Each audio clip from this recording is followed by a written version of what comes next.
Salut les photographes et bienvenue dans ce nouveau test d'un objectif pas comme les autres, c'est le tout nouveau Tamron 18-400 mm. Donc merci Tamron de me l'avoir prêté pour faire un test, ça fait 2 semaines que je n'utilise que celui-là et donc je pense pouvoir vous faire un retour qui pourrait vous intéresser.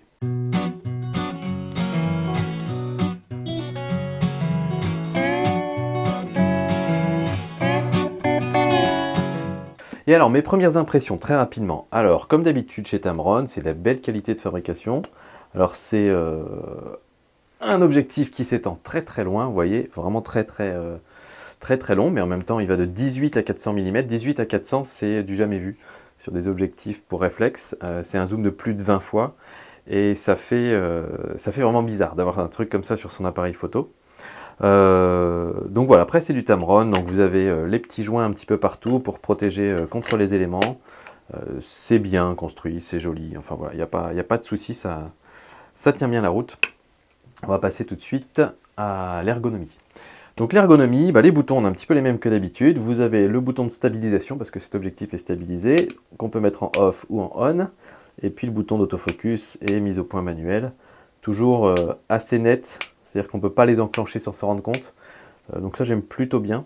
Et il y a un petit bouton lock ici, qui permet d'éviter que l'objectif se dévisse tout seul, quand on le pose vers le bas. Alors le petit reproche que j'ai à ce bouton-là, c'est que il ne s'active que quand on est à 18 mm. Or, quand on est à 18 mm, ça ne se défait pas tout seul. Par contre, si je suis à 50 mm par exemple, je ne peux pas l'activer, ça ne marche pas. Et là, là oui, là il commence à se défaire un petit peu tout seul et à s'allonger tout seul. Donc, bon, pour moi il ne sert pas à grand chose ce bouton lock, peut-être qu'avec le temps, quand la bague de zoom commence à se dégripper un petit peu, on va dire, enfin à s'assouplir un petit peu, peut-être qu'à ce moment-là, ça sera utile. Pour l'instant, au début, ça ne sert pas à grand-chose. Donc voilà, comme je vous disais, la construction, elle est solide. On a le pare-soleil qui est livré avec. On a un filetage de 72 mm devant. Avec un truc assez chouette, c'est que quand on regarde à l'intérieur, on va essayer de faire la mise au point dessus. Voilà, quand on dézoome, vous voyez un petit peu, ça rentre à l'intérieur. Je ne sais pas si c'est bien visible, mais c'est assez impressionnant de regarder juste ça par-dessus comme ça. Ouh, on a vraiment un effet vertigo, on a l'impression de plonger à l'intérieur, c'est assez rigolo. Bref, c'est pas pour ça qu'on va l'acheter, mais je trouve ça assez sympa.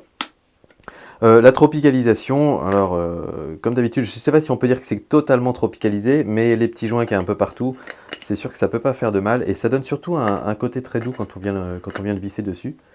On a vraiment une sensation de qualité perçue, on va dire, qui est assez sympa, et qui est caractéristique des Tamron, donc pour moi ça marche bien. Le poids, on est sur un objectif qui fait 710 grammes, donc relativement lourd, après 18-400, donc ça va remplacer plusieurs de vos objectifs, pardon. Et puis on est sur une longueur de 20 cm, ce qui n'est pas si énorme que ça. Si on le compare par exemple avec le Canon 55-250, vous allez voir que je vais le comparer beaucoup avec celui-là dans cette vidéo, vous allez vite comprendre pourquoi. Donc on a le Canon 55-250 et on a le Tamron à côté. Alors, le Tamron est certes plus large, mais si on les met ensemble, vous voyez, il n'est pas beaucoup plus haut. Alors allons-y tout de suite en fait. Pourquoi je vais souvent le comparer avec mes objectifs kit? Parce que pour moi, l'intérêt d'avoir un 18-400, c'est que c'est un objectif qui va permettre de tout faire. 18-400, il ne faut pas s'attendre, enfin en tout cas moi a priori je ne m'attends pas à avoir une qualité optique de malade avec un super piqué, etc. Donc je m'attends à ce que ce soit au moins équivalent à la qualité de mes objectifs kits, donc le 18-55 et le 55-250.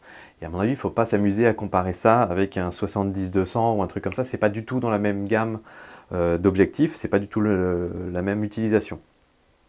Donc voilà, on va s'amuser un petit peu. Et pour moi, l'idée, c'est de voir est-ce qu'avec les technologies actuelles, parce qu'on sait que Tamron, ils font des objectifs au top en règle générale, est-ce qu'avec les technologies actuelles, on peut faire un 18-400 avec une plage focale donc énorme qui soit au moins aussi qualitatif que des objectifs kits et donc qui permettent du coup d'avoir une qualité correcte, convenable sur une longue plage et pas avoir à s'embêter à changer d'objectif. Donc ça va être un petit peu ça le but de ce test.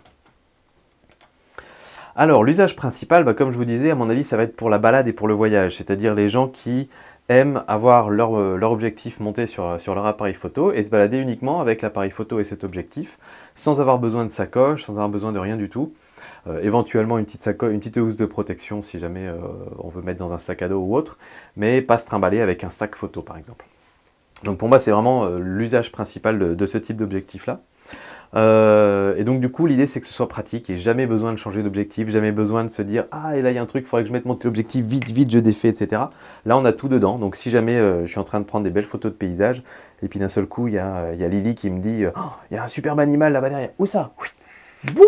Et là je peux direct prendre la photo au téléobjectif. Donc pour moi voilà, le gros avantage il est là, on va gagner en rapidité pour passer d'un mode à l'autre, de paysage à gros téléobjectif.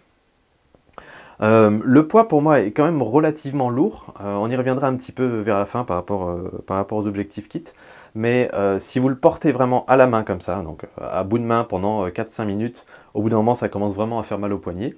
Après, en règle générale, ce qu'on va faire avec des objectifs comme ça, c'est qu'on va le prendre pour prendre quelques photos, puis on va le laisser soit sur une sangle de cou, alors là ça commence à faire lourd pour une sangle de cou, mais avec peut-être une sangle sling sur le côté.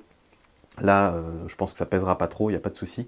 Mais si vous le portez tout le temps à la main, par exemple si vous voulez filmer avec, et là ça va commencer à devenir lourd au bout d'un moment. Donc voilà, le gros avantage pour moi de ce type d'objectif-là, c'est qu'ils sont vraiment parfaitement polyvalents. C'est un objectif à tout faire. Alors, l'usage secondaire pour l'utiliser, en photo de paysage éventuellement, parce qu'on peut aller jusqu'à 18 mm. Donc on ne va pas avoir un ultra grand angle, mais à 18 mm, on peut déjà prendre pas mal de photos de paysage en règle générale. Encore faut-il que l'objectif soit suffisamment piqué, donc on va regarder ça juste après, parce que pour le paysage c'est hyper important.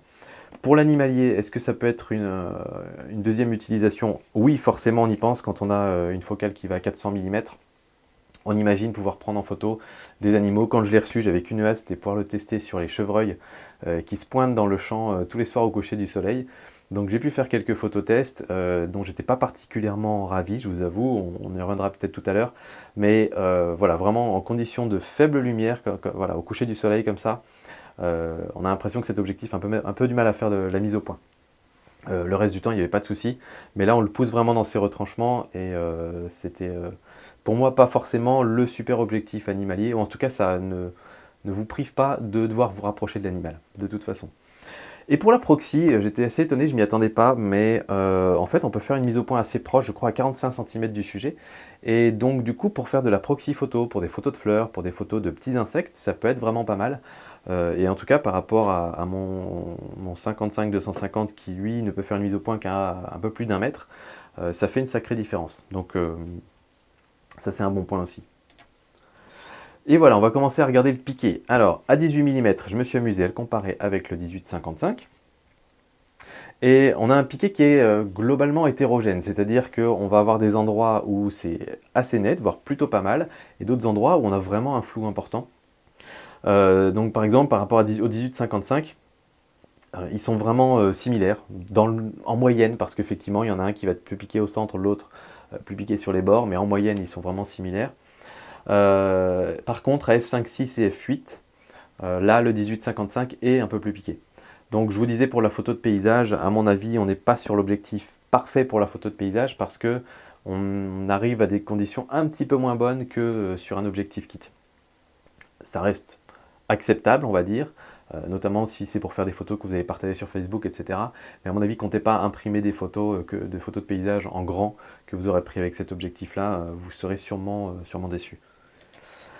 À 50 mm, on a toujours un piqué qui est assez hétérogène, qui pour moi reste correct, acceptable. Et par rapport au 18-55, c'est vraiment similaire et celui-là est un petit peu meilleur au centre. Donc à 50 mm, on commence à avoir un petit avantage pour cet objectif-là par rapport au 18-55. Sachant que le 18-55, il est meilleur à 18 mm et moins bon à 50. Vous aurez par exemple mieux fait de prendre le 55-250 qui sera meilleur que le 18-55 si vous prenez des photos à 55 mm. À 100 mm, là on a un piqué qui est quasiment homogène sur la photo, parce qu'on commence vraiment à aller vers le centre du verre, et là on a vraiment un piqué assez homogène. Par contre à 100 mm j'étais assez étonné, il y avait une qualité qui était moins bonne qu'à 50 mm, et moins bonne que dans les longueurs focales supérieures, donc c'était assez étonnant. Et donc si je le compare au 55-250, on était un petit peu moins bon que le 55-250 à 5.6, qui est la grande ouverture, la plus grande ouverture. Et à f8, c'était à peu près similaire entre les deux. Donc un petit peu moins bon au centre et un petit peu supérieur sur les côtés, notamment sur la droite. Donc vous voyez, encore une fois, j'essaie toujours de faire une moyenne. C'était assez bizarre d'ailleurs de comparer entre celui-là et le 55-250 parce que les coins où c'était net et moins net changeaient de l'un à l'autre. C'est-à-dire que par exemple celui-là, une focale allait être meilleure au centre, et puis le coup d'après c'était l'autre qui était meilleur au centre, et celui-là qui était plus bon sur le côté alors qu'avant il était bon. Donc c'est vraiment bizarre, enfin c'est vraiment pas parfaitement homogène en fait ces histoires-là. Et c'est très complexe. Je pense qu'en fait un objectif c'est très complexe, beaucoup plus qu'on ne le croit. Et quand on commence à comparer vraiment photo avec photo, j'ai pris plus de 800 photos pour ce test, donc j'ai vraiment bien comparé les choses je pense. Et quand on compare vraiment photo à côté de photo, on se rend compte que y a vraiment des zones différentes selon la longueur focale, selon l'ouverture, et qu'à chaque fois, on peut tout recomparer parce qu'à chaque fois, tout est très différent. Notamment sur des objectifs un petit peu d'entrée de gamme, on va dire, en termes de qualité, en termes de piqué. D'où pour moi l'intérêt d'avoir des objectifs qui sont homogènes. À 200 mm, là, on commence à être homogène. Alors attendez, j'ai peut-être dit une bêtise, mais c'est là qu'il était moins bon en fait. Sur le 100 mm, c'était passable, donc c'était un petit peu moins bon qu'à 50 mm. Mais là, il était vraiment beaucoup moins bon à 200 mm. En tout cas, sur les photos de feuilles d'arbre que j'ai prises. Mais médiocre comme le 55-250. Le 55-250 commence à devenir vraiment mauvais quand on est à 200 et à 250 mm. Comme je vous disais, il est meilleur vers 55. Donc dans les deux cas, j'avais des photos pas forcément extraordinaires, notamment à pleine ouverture. À f8, par contre, j'ai trouvé une nette amélioration du Tamron par rapport au Canon. Et notamment sur ces photos de petits villages que j'ai pris là, on voit une énorme différence en fait entre 200 mm à f8 et l'autre qui était à 200 mm aussi. À 250, le Canon est encore moins bon. Là, ici, on redevient correct. Donc, je vous dis, ça change vraiment rapidement entre 200 et 250. Et là, pour le coup, il est supérieur à grande ouverture, enfin, la plus grande ouverture, f5.6 et f8. Et enfin, à 400 mm, je me suis amusé à regarder. Là, on est complètement zoomé au maximum. L'image est complètement homogène. Forcément, on est vraiment très zoomé. Et le piqué redevient à peu près correct. C'est ça qui est vraiment étrange. Et c'est correct sur ma photo de test, avec les feuilles, mais pour autant, sur mes photos d'animaux en basse lumière, c'était vraiment pas extraordinaire. Donc là aussi, c'est très variable. Donc entre le test et le moment où vous allez utiliser votre autofocus, ça va pas forcément être toujours exactement les mêmes résultats. Donc voilà, mais ma conclusion, c'est qu'on peut prendre des photos globalement correctes à 400 mm si on ne va pas commencer à cropper dans la photo. Mais voilà, on a pour moi un objectif qui, dans l'ensemble, est un petit peu meilleur que les objectifs kit. Alors, l'autofocus, je me suis amusé à comparer justement sur un sujet en mouvement, en l'occurrence mon fiston sur la balançoire, et donc ne faites pas attention à la performance, on va dire, de l'autofocus, parce que c'est des conditions extrêmement difficiles, mais c'est plutôt la différence entre les deux que je voulais comparer. À l'impression, quand on est en train de prendre les photos dans le viseur, on a vraiment l'impression que celui-là, il accroche beaucoup plus vite. Et quand il accroche, il reste plus sur le sujet. Et au résultat, voilà, on avait effectivement 30% de photos nettes prises avec le Tamron contre 20% de photos nettes prises avec le Canon. Donc quand même 50% de plus, moitié plus de photos nettes. Et en plus de ça, toutes celles qui n'étaient pas nettes, on avait une énorme majorité de celles-là qui étaient quasiment nettes, alors que sur le Canon, on avait beaucoup qui étaient vraiment floues. Donc pour moi, gros avantage sur l'autofocus de celui-là. Là, on est vraiment sur des technologies beaucoup plus récentes. Notez que j'ai pas la version STM du Canon. Peut-être que ça aurait changé avec le STM, mais avec la version 2 en tout cas, c'est le cas. On a un autofocus qui est extrêmement silencieux aussi, on n'entend pas, donc ça c'est très bien. Et comme je vous disais, par contre, des résultats assez irréguliers. Dans mes premières photos, les premiers tests que j'ai faits, je voulais m'amuser à faire un peu de proxy. Et alors des fois j'avais l'impression que la mise au point était pile sur le sujet, puis des fois un peu devant, puis des fois un peu derrière. Alors que j'appuyais au même endroit je mettais mon point de focus au même endroit dans le viseur. Donc assez étrange. Pareil sur un sujet lointain, j'avais essayé sur une vache.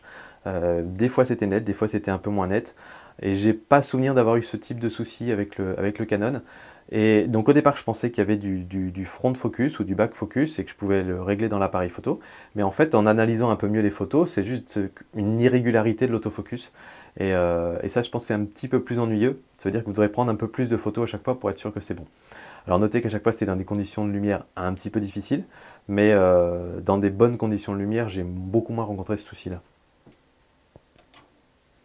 La stabilisation, cet objectif est stabilisé, celui-là aussi. Alors, j'étais assez étonné de voir les résultats parce que quand je regarde encore une fois dans le viseur, la stabilisation du Canon me paraît beaucoup plus performante que celle du Tamron. C'est-à-dire que celle du Canon, quand je regarde dedans, je vois l'image qui tremble, puis d'un seul coup, ça fait un truc comme ça. Et dans le Tamron, je regarde dedans, ça tremble, et quand je l'active, j'ai l'impression que ça bouge encore un petit peu comme ça. Et donc c'est pas le même type, c'est pas la même technologie de stabilisation, je pense, mais en fait, sur les résultats, j'ai constaté que le Tamron était à chaque fois, à chaque focale, mieux stabilisé que le Canon. Environ un stop de plus pour info, donc à 55 mm, où normalement, si on n'avait pas de stabilisation, on devrait prendre des photos à...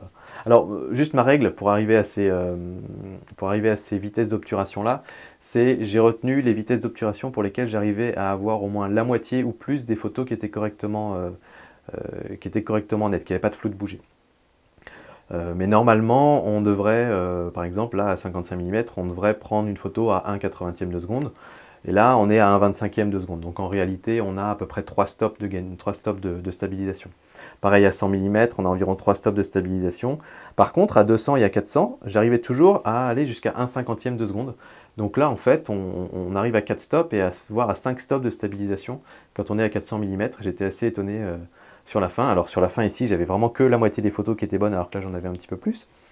Mais c'était assez impressionnant. Et à chaque fois, un stop de plus que le Canon. Par exemple, le Canon, ici, je me suis arrêté à 1/100, 1/100 et 1/50. Donc finalement, niveau stabilisation, c'est plutôt bon et même excellent quand on arrive à 200 et 400 mm, qui sont les longueurs de focale où on a le plus besoin de stabilisation. Donc ça, c'est vraiment super, super bon.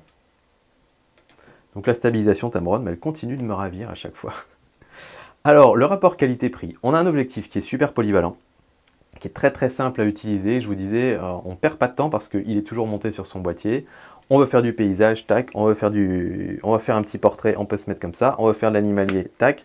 On peut vraiment tout faire très rapidement. Donc c'est bien dans les cas où vous changez régulièrement de focale, ou même si vous découvrez la photo et que vous voyez un endroit sympa et que vous ne savez pas comment prendre cet endroit-là, vous pouvez essayer différentes longueurs focales sans avoir à chaque fois à vous dire « Ah zut, il faut que je change d'objectif, bon tant pis, je laisse tomber ». Donc ça pour moi c'est un gros avantage de cet objectif-là. En termes de prix, il est à 755 € aujourd'hui, hein. C'est le prix de lancement, parce que cet objectif, comme je vous dis, il a été lancé il n'y a pas très longtemps. 755 € comparé à 300 € si on veut acheter les deux objectifs kits, le 18-55 et le 55-250 de chez Canon. Ça va être à peu près similaire chez Nikon, peut-être un poil plus cher. Mais donc globalement on est quand même à 2 fois et demi le prix des objectifs kits. Et en termes de poids, même par rapport aux objectifs kits, c'est plus lourd d'avoir juste celui-là que d'avoir les deux objectifs kits. Alors bon, je compare évidemment des trucs qui ne sont pas comparables parce que les objectifs kits, ils vont à 250 mm, pas à 400. Et ça, à l'air de rien, ça fait une grosse différence quand on commence à zoomer un petit peu. Mais voilà, je continue à les comparer parce que pour moi, on est vraiment sur le même usage, c'est-à-dire des gens qui ne sont pas forcément hyper regardants sur le piqué de la photo, mais qui veulent avoir des outils pratiques, qui marchent bien, qui sont simples et qui permettent de débuter en photographie assez simplement pour des gens qui ne se prennent pas la tête et qui n'ont pas forcément envie de faire des grands tirages de leurs photos. Et donc voilà, en conclusion, c'est un objectif à tout faire. Réellement, moi j'ai pris beaucoup de plaisir à l'utiliser parce que je vous dis, il est monté tout le temps sur le boîtier, on peut se balader juste avec le boîtier, on peut laisser le sac photo à la maison. Donc ça c'est quand même hyper pratique, on a une très belle compression aussi, j'en ai pas parlé, mais une très belle compression d'arrière-plan on va dire, avec cette photo-là en forêt par exemple. On a une qualité optique qui est digne des objectifs kits, c'est-à-dire, on va dire, correcte, parce qu'aujourd'hui les objectifs kits sont clairement corrects. Quand on ne s'amuse pas à zoomer à 100% dans la photo, c'est bien difficile de voir à quel endroit c'est pas forcément très net. Par contre, si vous voulez commencer à imprimer vos photos en grand, si vous aimez recadrer vos photos, ou si vous voulez vraiment regarder les détails quand on zoome très fortement dans une photo, là vous allez être un petit peu déçu de la qualité parce que c'est très similaire, comme je vous dis, aux objectifs kits. Pour les autres, c'est voilà, une qualité tout à fait correcte. Donc pour moi, j'achète si vous aimez voyager, léger notamment, c'est-à-dire avec peu de matos, si vous aimez emmener autre chose dans votre sac que du matos photo, parce que sinon on a vite fait d'avoir un sac avec que de la photo, et puis de temps en temps on peut se dire j'ai une petite place pour une bouteille et un kawaii. Non, si vous avez beaucoup de choses à emmener, ça peut faire un kit qui est plutôt simple à trimballer, sans sacoche. Donc ce que je voulais savoir, si vous voulez, c'est est-ce que vous pensez que ça pourrait être une bonne idée de l'acheter à la place des objectifs kit au départ, c'est-à-dire d'acheter un boîtier nu et d'acheter ça, ou éventuellement de revendre vos objectifs kit pour en tirer peut-être 100-150 euros et de racheter cela, ce qui fait que du coup ça vous coûte environ 600 euros en tout. Moi je pense que ça peut être intéressant. Le différentiel de prix est encore relativement important, mais si vraiment vous gardez vos objectifs kit parce que c'est simple, léger et que ça permet de ne pas emmener trop d'affaires, ou si vous avez l'habitude de ne partir qu'avec le 18-55 parce que justement les autres objectifs vous encombrent et que vous ne voulez pas emmener de sacoche photo, là vous avez un upgrade qui est assez intéressant parce que vous allez partir avec un objectif qui est capable de faire beaucoup plus de choses. Mais moi, je ne le vois pas au-delà de ça. Pour moi, c'est vraiment un objectif qui remplace l'objectif kit. Donc, soit vous les revendez et vous achetez celui-là, soit vous achetez celui-là avec un boîtier nu. Après, c'est vrai que souvent, quand on débute en photo, on achète un boîtier d'entrée de gamme qui va peut-être être à 400-500 euros. C'est compliqué mentalement de se dire je vais acheter au départ un objectif qui coûte plus cher que le boîtier. Moi, je pense que ça peut valoir le coup quand même pour ceux qui débutent. Mais à mon avis, il n'y en a pas beaucoup qui feront la démarche. Donc voilà, dites-moi un petit peu ce que vous en pensez, si vous c'est le type d'objectif qui vous intéresse ou si vous préférez passer votre chemin pour aller voir autre chose. Moi je vous dis à très bientôt pour d'autres vidéos. Ciao tout le monde.